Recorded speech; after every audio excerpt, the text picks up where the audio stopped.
আসসালামু আলাইকুম। রাতের নিস্তব্ধতা কখনো কখনো ভয়ঙ্কর হয়ে ওঠে। জানেন কি, কখনো কি এমন অনুভূতি হয়েছে যেন আপনার পাশেই কেউ দাঁড়িয়ে আছে, কিন্তু আপনি তাকে দেখতে পাচ্ছেন না? আজ আমরা শোনাবো এমন এক ফাঁদের গল্প যেখান থেকে কখনো ফিরে আসা যায় না।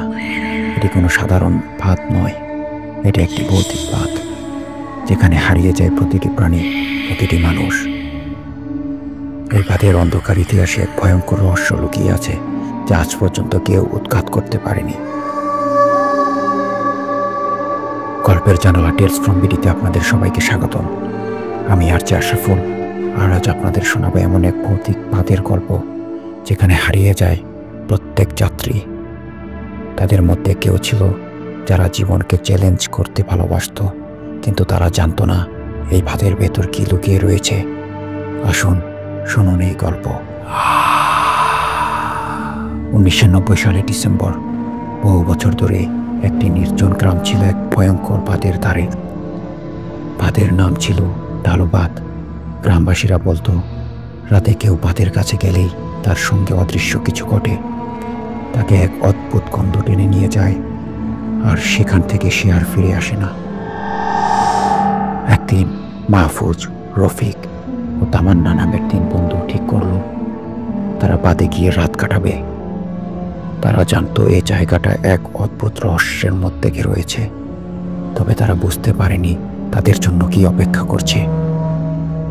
গ্রামের প্রবীণ এক ব্যক্তি তাদের সাবধান করে বলল, এই বাঁধের কাছে যেও না, এখানে অনেকেই গেছে কিন্তু একদিনও ফিরে আসেনি। তবে একদিন একটা কথাই বলেছিলেন তারা, কিছু একটা রয়েছে ওইখানে যা আমাদের ফেরাবে না। কিন্তু তাদের কোনো ভয় ছিল না। তারা ঠিক করলো রাতভর এখানে কাটাবে, ইতিহাস জানবে। কিন্তু সেই রাতে তাদের জন্য অপেক্ষা করছিল ভয়ঙ্কর কিছু। রাত 10টা, বাঁধের কাছে এসে তারা বসে পড়ল। বাঁধের শান্তে পানি, নীরবতা, অন্ধকার আকাশ, যেন এক ভুতুড়ে পরিবেশ। হঠাৎ তামান্না এক ভয়ঙ্কর অনুভূতি পেল। সে বলল, এই জায়গায় কি যেন আছে, কি একটা ভীষণ ভয়। মাহফুজ হেসে বলল, তোমার মাথায় কিছু আছে? এখানে তো কিছুই নেই। কিন্তু তখনই তারা শুনতে পেল এক অদ্ভুত আওয়াজ। এটা কোনো মানুষের আওয়াজ নয়, বরং এক অদ্ভুত শব্দ যা বাঁধের গভীর থেকে ভেসে আসছিল। এটা যেন পানির ভেতর কোনো কিছু নড়ে উঠছিল। তারা আরও কিছুক্ষণ অপেক্ষা করলো, কিন্তু অবশেষে সিদ্ধান্ত নিল তারা এখান থেকে চলে যাবে। তবে যখন তারা বাঁধের দিকে ফিরতে চাচ্ছিল, তখনই অদৃশ্য কিছু তাদের উপর হামলে পড়ল। রফিক প্রথমে অনুভব করলো কিছু একটা তাকে টানছে। তার হাত থেকে সিগারেট পড়ে গিয়েছিল এবং তার চেহারা ক্রমেই অস্বাভাবিক হয়ে যাচ্ছিল। সে শব্দে শব্দে বলল, তোমরা শুনতে পাচ্ছ না? কিছু আমাকে টানছে। তাদের মাঝে এক আতঙ্ক ছড়িয়ে পড়ল। মাহফুজ চেঁচিয়ে বলল, রফিক দাঁড়াও, আমি তোমাকে কাছে চাচ্ছি। কিন্তু রফিককে আর কাউকে কিছু বলার সময় ছিল না। সে সোজা পানি দিয়ে টেনে নেওয়া শুরু হলো। এরপর এক ভয়ঙ্কর ঝাঁকুনির মধ্যে রফিক অদৃশ্য হয়ে গেল। মাহফুজ এবং তামান্না হতবাক হয়ে দাঁড়িয়েছিল। তারা বুঝতে পারছিল না কি ঘটছে আর রফিক কোথায় চলে গেছে।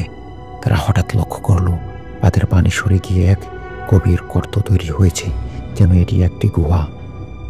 তারা তখন সিদ্ধান্ত নেয় রফিককে খুঁজে বের করবে।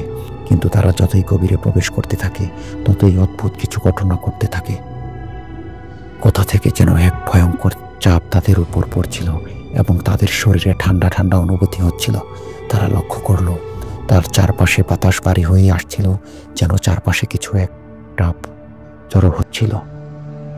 তামান্না আতঙ্কে চিৎকার করতে বলল, এটা কি? কোথা থেকে আসছে এসব? মাহফুজ তার পাশে দাঁড়িয়ে বলল, আমাদের এখান থেকে বের হতে হবে, এই জায়গা আমাদের জন্য নয়। তারা বের হওয়ার চেষ্টা করছিল, কিন্তু তারা বুঝতে পারছিল না কি কারণে তারা কোনো দিকে যাচ্ছিল না। পরবর্তী মুহূর্তে রফিকের হাত তাদের সামনে চলে আসলো, কিন্তু তার মুখ একেবারে মলিন ছিল। তারা বুঝতে পারল রফিক আর তাদের মাঝে নেই। সে সেই বাঁধের ভেতর হারিয়ে গেছে। যতবার তারা বাঁধের কাছ থেকে বের হতে চায়, ততবার কিছু এক অদৃশ্য শক্তি তাদের আবার ভেতরে ফিরিয়ে নিয়ে আসে। তারা এখন বুঝতে পারছিল যে বাঁধ তাদের এক অদ্ভুত শক্তির দ্বারা আটকে রেখেছে। তারা আত্মবিশ্বাস হারিয়ে ফেলছিল। পরদিন সকালে গ্রামে ফিরে আসলো। ফিরে আসার সময় তামান্না এক মুহূর্তের জন্য চেঁচিয়ে বলল, আমরা বাঁচলাম, কিন্তু রফিক কোথায়? এই জায়গা আমাদের জন্য মৃত্যুর ফাঁদ। তাদের হাতে ছিল কিছু ফেলে আসা স্মৃতি, কিছু গর্তের মধ্যে গুম হয়ে যাওয়া রফিকের কথা তারা কখনো বলতে পারবে না। বাঁধের রহস্য আজও রয়ে গেছে অজানা। আর যেখানেই ওই বাঁধের কথা বলা হয়, সেখানেই মানুষ ভয় পায়। আপনার মতামত, আপনার মতেই বাঁধের অদৃশ্য শক্তি কি সত্যি ছিল, নাকি এটি একটি পুরনো পুরাণের অংশ? আপনি কি কখনো এমন অদ্ভুত ঘটনার সম্মুখীন হয়েছেন? আমাদের সাথে শেয়ার করুন। যারা এখনো চ্যানেলটি সাবস্ক্রাইব করেননি, তাদের বলবো, রহস্যের অন্ধকার জগতে হারিয়ে যেতে আমাদের সাথেই থাকুন। লাইক, কমেন্ট এবং শেয়ার করুন, কারণ সামনে আরো ভয়ঙ্কর গল্প অপেক্ষা করছে। তাহলে আর দেরি কেন, খুলে দেই গল্পের জানালা।